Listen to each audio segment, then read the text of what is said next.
Say yes to new beginnings. Yes. Say yes to new standards of excellence. Yes. Say yes to engaging reportage with a difference. Yes. Introducing Yes International Magazine. The time to say yes to your dreams and aspirations is here.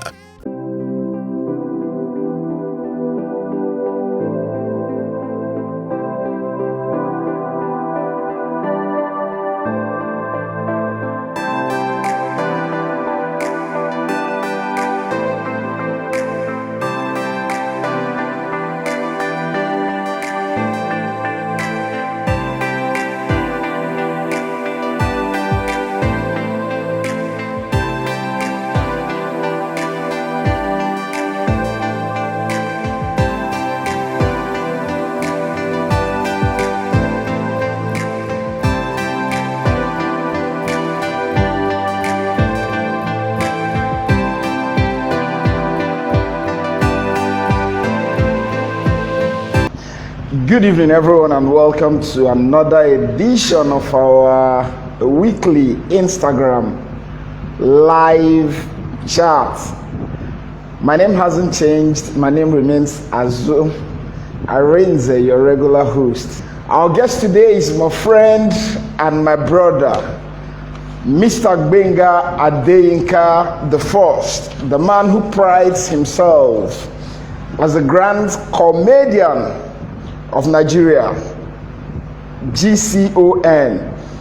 Mr. Adeyinka is a multiple award-winning TV presenter, actor, and he has added a new feather to his cap, and that's talking about, he's now a bread seller. Anyway, we'll be taking him up on... Oh, that reminds me. Let me get one of the bread. Hold on. Can I get a loaf of bread, please? Please, we need to see what the bread looks like. Can I get a loaf of bread? In the course of this interview. Yes, Mr. Adeyinka was born on May 7, 1968, and that makes him 52 years old. He studied English language at the University of Lagos. He is happily married to the love of his life, and they are blessed with 3 wonderful children.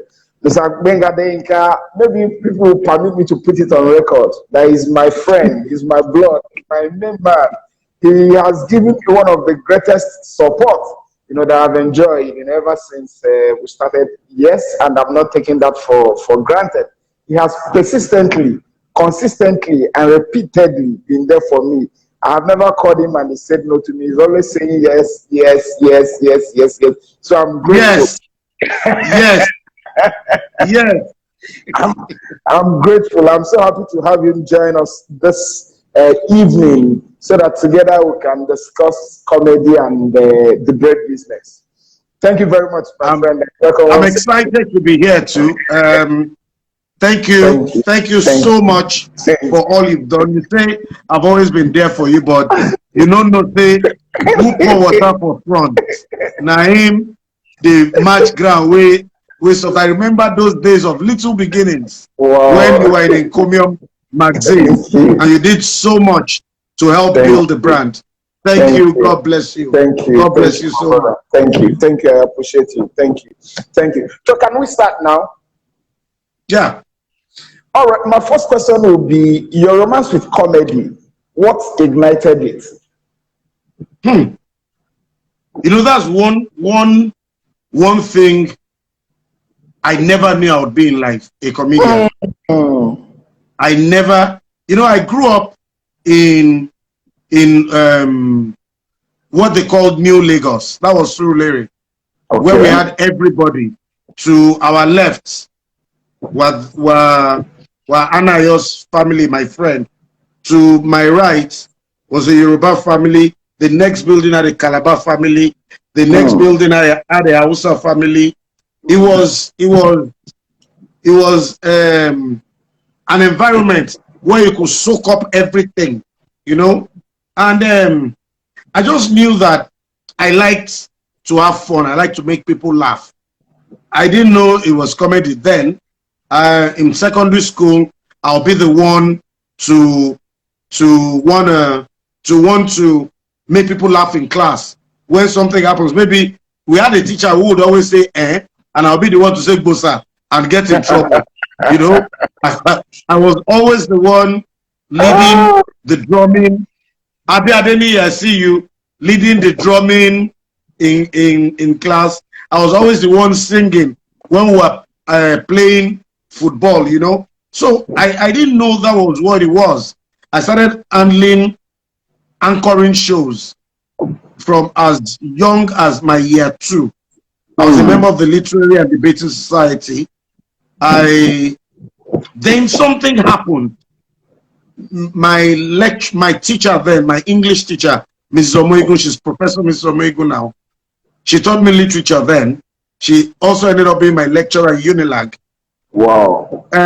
Made us do a stage play, The Gods Are Not to Blame by Olarotimi. And there and then, I realized that this was what I was born to do. I was born to be on the stage. Yes, I was a troublemaker. I was born to be on the stage. But I didn't know what direction it was, but I realized that I was very good in the arts, literature. I fell in love with literature from that day. In fact, I still have The Gods Are Not to Blame in my head from the beginning to the end. The struggle of man begins at birth. Is made then that our play begins with the birth of a child. The place is the land of Putuje. A baby has just been born to King Adetusa and his wife, Queen Ojola, the king and queen of this land. It is their first baby. So they bring him to the Prince of Ogun to find out, to divine what future it is this boy has brought us duties from the God. That was how much I loved I loved theater and comedy. So I happened to be a community project. I grew up with my grandmother first. Then my uncles and aunts started coming back from abroad, and they will say, "Oh, you are spoiling this boy." They will come and pick me so that they can mold me. By the time I nearly killed them, they will move me to another auntie. By the time I almost killed that auntie, she will move me to another uncle. So continue your wahala. yes, so in Form 3. Then I'm blessed with a retentive memory. I didn't have notes in school. If I'm that child that they'll come back from the US, they'll buy shoes for me, buy socks, buy school bag, buy my white, our school uniform was white. By the first week of school, somebody will have stolen my sandal because we use it to do monkey posts, you know. By the second week of school, my white has become brown because I was always playing football in the rain and all that. But when my uncle came back, he wanted me to study. He's an engineer. He's an engineer. He wanted me to study engineering because according to him, no other profession exists apart from engineering. But me, my brain no carry engineering. You no carry maths. You no carry maths, you no carry physics. I still be trying for chemistry and biology, but those two, physics and maths, nothing. So it made me repeat Form 3, hoping that okay. The story is, he told me if you don't come between 1st and 10th, you repeat Form 3. First time I came 17th. He warned me. Second time took me. Warned me second time. Said if you don't come between 1st and 10th, you will repeat from 3. I think second time I came 20 something. He now took me to the principal. Ogumeri, I see you. Took me to the principal. Now told the principal that my ward and I have agreed that if it does not come between 1st and 10th, he would repeat. Principal now says, "Is it true?" I said, "Which kind of question this man they ask me?" So when they feed me, don't say I go repeat to say that true. So eventually, when I saw it was serious, I started reading. I came 10th, but he said my percentage was so low, made me repeat. But I came first time, second time, third time. But my physics and physics and maths was terrible. So I got admitted to study law in LASU. That was the year last we started. So my uncle drove me in his car, said, you study law. Drove me in his car, took me to Ikeja. I can never forget that magistrate court close to Ikeja local government. Yeah. Now started showing me lawyers. See that one is a lawyer. See that one is a lawyer. See that one is a lawyer. He didn't show me Ganifa and me. He didn't show me Rotimi Williams. He showed me all those charge and bail lawyers. So I ended up not studying law. I went to the international school Ibadan for my A-levels. Unfortunately for them, on the way to ISI, you pass theater arts departments. I used to get what are these ones doing here? So I would go inside, stop, see them and say, oh God, oh boy, this is what I want to do. This is what I want to do. I didn't tell them when I was picking my filling my jam form. I didn't tell them. But before I filled my jam form, my friend, my best friend, Rotimi Alo, who were in secondary school together, we start for exams together and all that. I'd gotten admission to study architecture in Unilag. So he invited me over for his matric. I got to Unilag. The day before the matric, we went to see a stage play called Jambi Toast, put together by Theatre 15. I told myself, I'm coming to this school. I'm joining this club. This is where I want to be. This is where I want to be. I joined, guess what? I got back. There was no theater arts in Unilag. So I filled my form. First course, first choice, English, Unilag. Second choice, English, Unilag. Third choice, English, Unilag. Results came. They picked me. I was number 3 in my department. I can never forget my matric number. 8701020003. That was my matric number. So I got to school, joined Theatre 15, did a lot of stage play. They would always give me the funny roles to act. After a while, people started inviting me for their hall dinners, for their departmental dinners, to anchor this, anchor that. I never knew that was comedy. I just knew I enjoyed making people laugh. I knew I enjoyed being on stage. I graduated. I went to serve in Benue. In Benue, I was acting. I was posted to Radio Benue. One thing led to the other. I met a couple of people. I organized a show on campus with some friends. I anchored it. I didn't know it was comedy. I got back to Lagos. Comedy had started. There was a particular guy called Ali Baba who was making money from comedy. TA that I auditioned to join Theatre 15 had become big in comedy.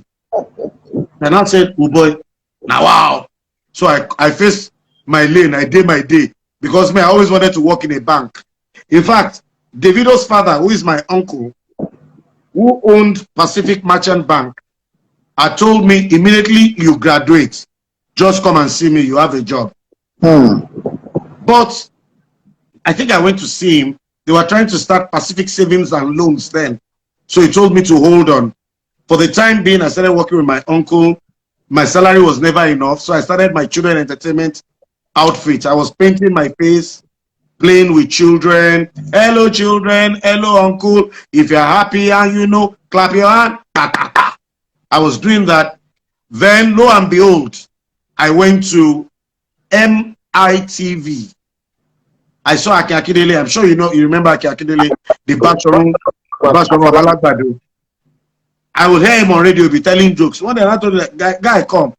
He said they tell this joke. So I'll tell him, okay, tell me one, I go tell you two. Tell me one, I go tell you two.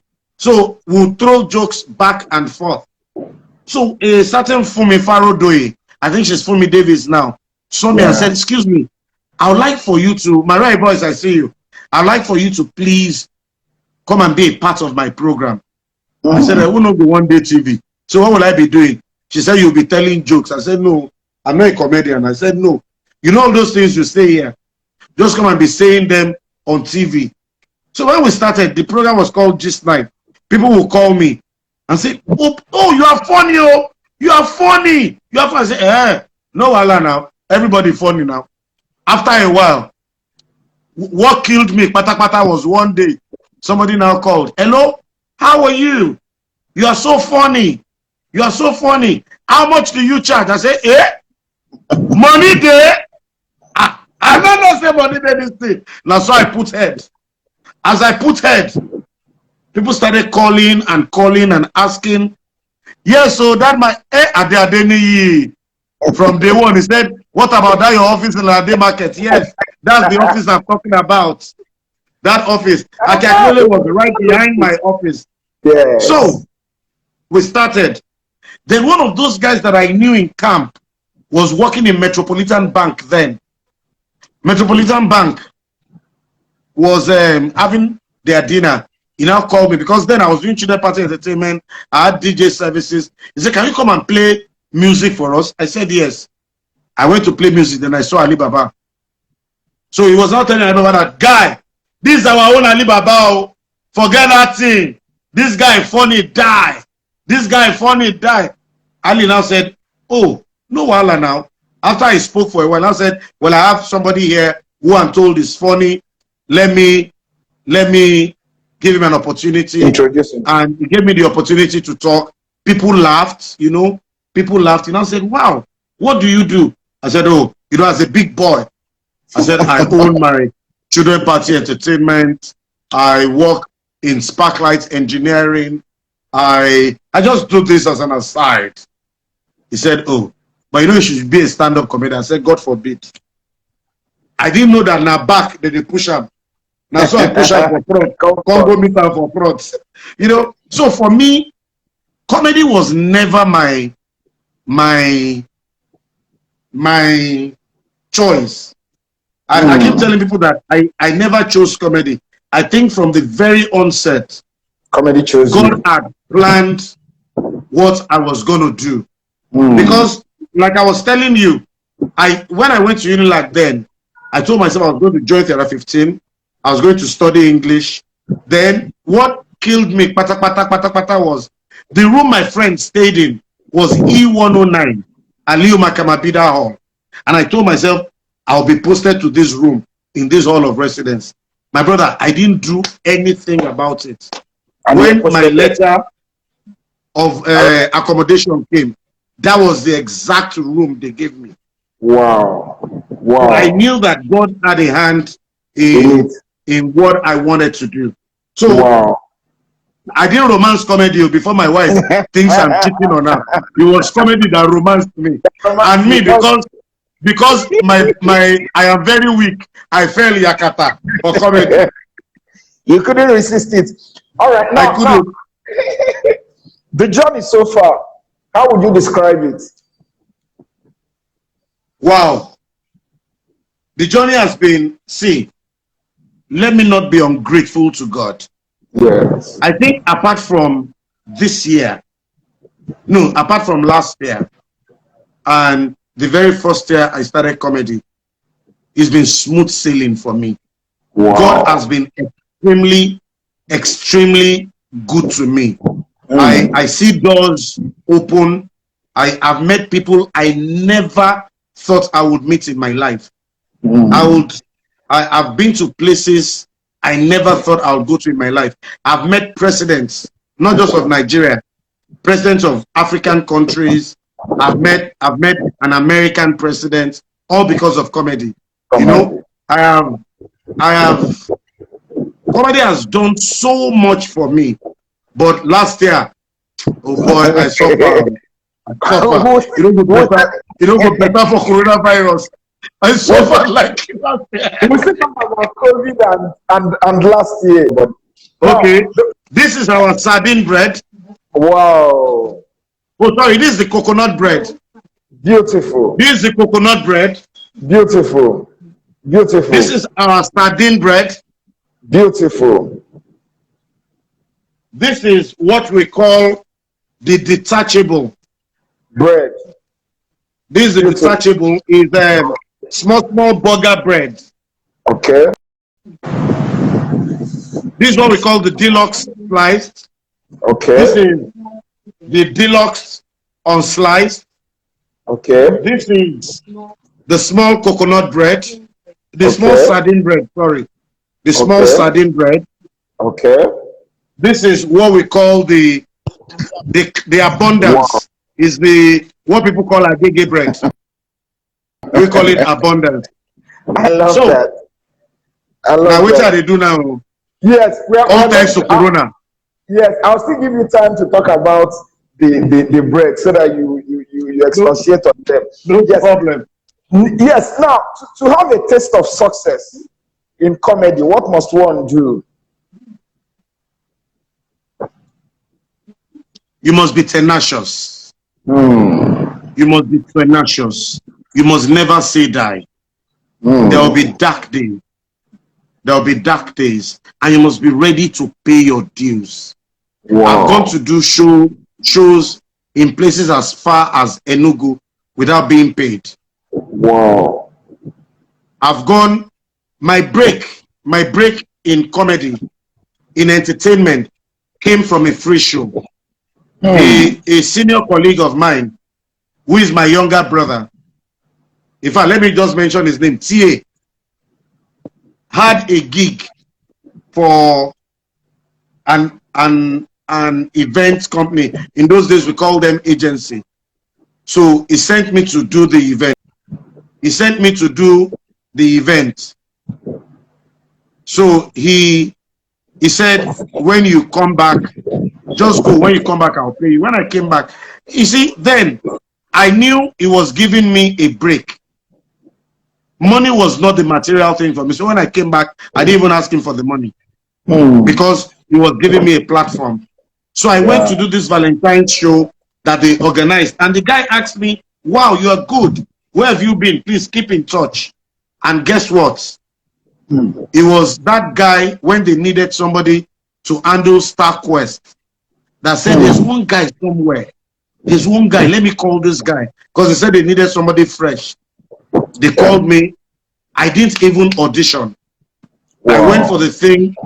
And they gave me 3 venues. I think it was Benin, Enugu, and Asaba. Benin was last. I did Asaba, did Enugu. The last day, and I went to greet the MD of Nigerian Breweries then, Odimegu Ojuku. Festus Odimegu. I went to say, thank you, sir. And I said, oh, okay, so, my friend, I'll see you at the next venue. I said, no, sir. They gave me only 3 to do. He said, what? That's impossible. You are doing all the 36 states. Wow. So the agency said, no, we've paid other MCs for the other locations. Said, are you the MD? This young man is doing everything. Let them keep the money. He has to do it. And that was how I got my break from a free show. You know, so for you to have a taste of success, you must not despise the days of little beginnings. You must be tenacious. You must have your eyes on the goal. Whatever is your what should be your target is excellence and a taste of what did you call it? Success. A taste of success. It doesn't come if you lose focus on money and all that. Like I always tell people, be faithful to your art, and your art will be faithful to you. Wow, interesting. Now, as at the time you started, what gave you the confidence that you will make it in comedy? Let me tell you what gave me the confidence. 1, I knew I could do it. Then 2, I told you I have a community project. All my uncles and aunts were angry with me that after sending you to all the best schools in this country, you say you want to be Baba Salah. Olomaje is wrong. And me, I have a problem in life. I don't like people telling me what to do. One of them was even saying, oh, you are just lazy. You don't want to work. Uncle Deji has said you should come and collect the job. What's wrong with you? This. But because they went on and on about it, I told myself, I have to make a success of this. And what did I decide to do? I decided from the onset that I was going to do it like a job. I was going to observe international best practices the best way I could at that point, and I would build. That was why when I started, I called myself the next in line. The next in line. Afterwards, after I'd worked in the 36 states of Nigeria, I'm the first comedian to call myself comedian of the Federal Republic, because I'd worked in all the states. So for me, it was a desire to prove people wrong. I'm not ashamed to say this. Ali Baba was my model, is my model, and continues to be my role model. He gave me belief. I even when he didn't know, I told myself that, if somebody could come from outside Lagos, he wasn't born in these parts, he didn't know people when he came to these parts, and is making a success of something. Me, I was born here, I know people here, I can make a success of this. So at every time when I wanted to give up, I always saw him as an inspiration that always told me in my mind, don't stop, don't stop. And the fact of the fact that I knew that people would say, my family would say, Shebi, we told you, Shebi, we told you, always kept me going. Oh, Shoto, always kept me going, because I hate Shoto. All right. Now, back then, and talking about giving up, was there ever a time you contemplated quitting comedy to go back to a 9-to-5 job? There was. So what exactly happened? In those days, honestly, one of the biggest challenges I had was breaking into mainstream. But then I was also blessed because I broke into mainstream early. I was blessed. But you see, those days, the money we made was sustainability money. Okay. It was not big boy money, at least for me, who was just breaking in. I remember those days, all those star shows we did. I took night bus to majority of the places. It was, and I can never forget, it was Femi Davis that advised me one day, because I was talking to him. I thought I was being smart. I said, you see me, what do I do when they give me money? That money is not enough for me to take a flight. But you see, I will keep some of the money. I will take night bus. I will go to the place. I won't sleep in hotel. I'll wait at the venue till morning.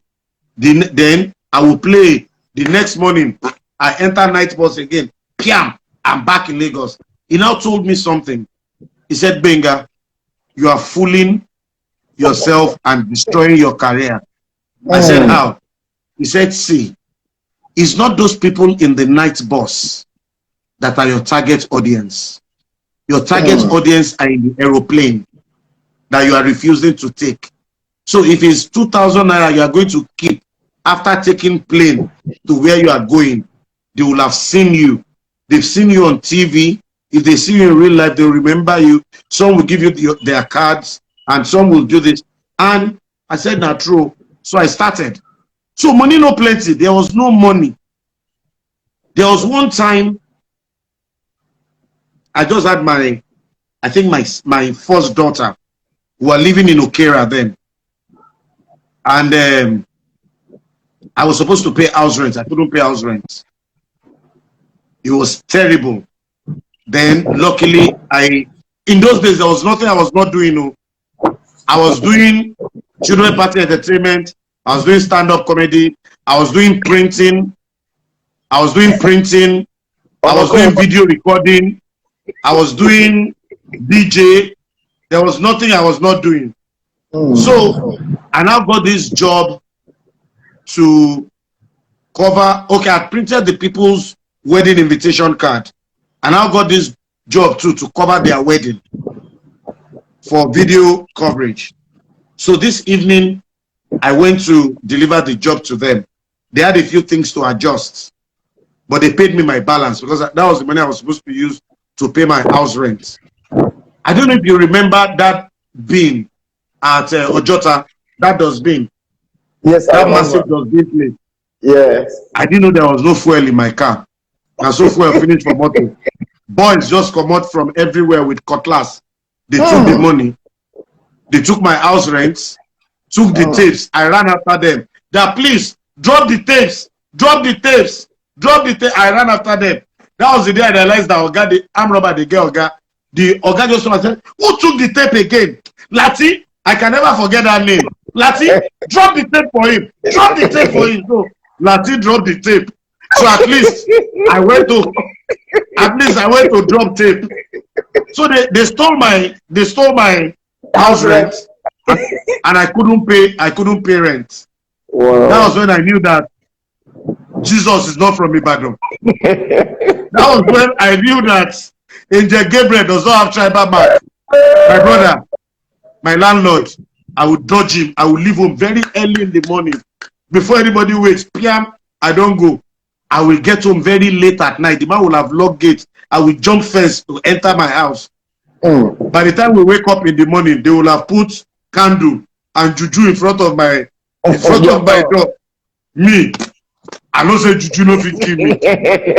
My wife started fearing. My mother-in-law came. They were afraid. Long and short of it, I had to send my family to live with my in-laws. That was when I started living with Shewoloke 3. I lived with Shewoloke 3 for I think about a year or so before I could eventually put money together, get myself together. So at that point there was a lot of shutdowns, but I say I no go gree. Say we die here, we go nowhere. We die here. All right. So, go ahead. So apart from then, I think afterwards, God just started to bless me. Things just started to move. And I had people who always tell you, don't eat with 10 fingers, oh, don't eat with 10 fingers, oh. That don't eat with 10 fingers to put me in trouble. I put a lot of money in shares. Yeah, the money I get now from shares, sometimes I'll get 27,000. Sometimes I'll get 15,000. I say to say, no, I'm gonna chop with all my fingers. Oh. All right.